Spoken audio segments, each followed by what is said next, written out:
बिस्मिल्लाहिर्रहमानिर्रहीम। अस्सलाम वालेकुम। हिस्ट्री टेलर के मोअज़्ज़ज़ सामीन, मैं हूं अदील अहमद और आप देख रहे हैं हमारा यूट्यूब चैनल। मोअज़्ज़ज़ सामीन, आज की वीडियो में हम यूनानियों के एक ऐसे तारीखी शहर के बारे में बात करेंगे जिसको फतह करने के लिए सल्तनत उस्मानिया के पहले सुल्तान उस्मान बे को बहुत सी मुश्किलात का सामना करना पड़ा। नाजरीन, वो कौन सी वजूहात थी जिसकी वजह से बोरसा नाकाबिले तस्खीर था, और फिर जब उस्मानियों के हाथों बोरसा शहर की फतह हुई तो इसके पीछे उस्मानियों की क्या हिकमत अमली और कौन से इकदामात थे, इसी के बारे में बात करते हैं। तो वीडियो को आखिर तक देखें, चैनल को सब्सक्राइब कर दें, वीडियो को लाइक और शेयर करें, बेल आइकन का बटन जरूर दबा दें ताकि आने वाली हर नई वीडियो का नोटिफिकेशन आपको मिल सके। मोअज़्ज़ज़ सामीन, यूं तो उस्मान गाजी की फतुहात की एक लंबी दास्तान है। उस्मान बे जब किसी किला, किसी हसार को फतह करने का इरादा कर लेते थे तो फिर कोई भी ताकत उनके सामने टिक ना पाती थी। हमने देखा कि कैसे उस्मान बे ने अपने बेहतरीन हिकमत अमली और जंगी तजर्बे की बुनियादों पर फलूजा हसार,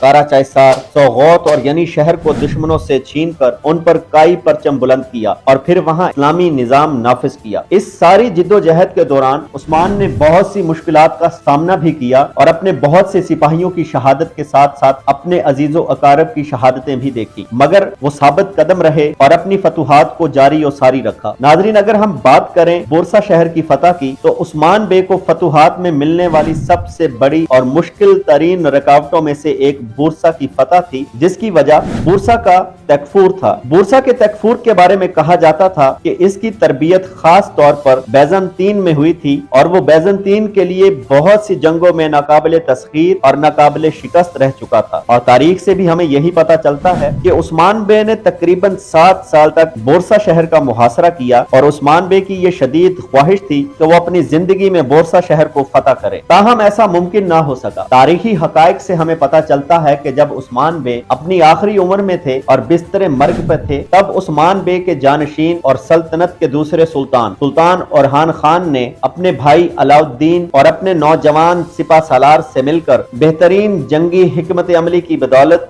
अपने वालिद उस्मान बे की ख्वाहिश को अमली जामा पहनाया और बोरसा शहर को फतह करके यूनानियों के दिल में खंजर गाड़ दिया। यूं उस्मान बे को अपनी जिंदगी में ही बोरसा शहर की न सिर्फ फतह देखना नसीब हुई, बल्कि तारीख के मुताबिक उस्मान बे को उनकी वफात के बाद उनकी वसीयत के मुताबिक बोरसा शहर में ही दफन किया गया। मोअज़्ज़ज़ सामीन, अगर आज की ये वीडियो आपको अच्छी लगी हो तो हमारे चैनल को सब्सक्राइब करके हमारी वीडियो को लाइक और शेयर कर दें, बेल आइकन का बटन जरूर दबाएं ताकि आने वाली हर नई वीडियो का नोटिफिकेशन आपको मिल सके। मिलते हैं इंशाल्लाह अपनी अगली वीडियो में, तब तक मुझे दीजिए इजाजत। अल्लाह हाफिज।